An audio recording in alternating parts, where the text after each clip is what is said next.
90s کے دور میں امریکہ نے ایک ورلڈ میپ تیار کیا تھا، جس میپ کے مطابق 2025 تک پاکستان دنیا کے نقشے میں نظر نہیں آتا. یعنی پاکستان کے خلاف بہت پہلے پلاننگ کی گئی اور پاکستان کے خلاف سازش بھی کی گئی.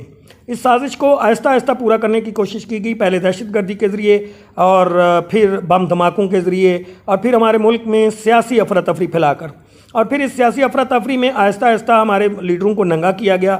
یعنی ان کے جو راز تھے ان کو کھولا گیا، پبلک کے سامنے ان کو اوپن کیا گیا. اور آخر اب جو صورتحال ہے اس میں یہ نظر آ رہا ہے کہ عمران خان کو اور پی ڈی ایم کی حکومت کو آمنے سامنے کر دیا گیا، اور اس طرح پبلک بھی آمنے سامنے ہے.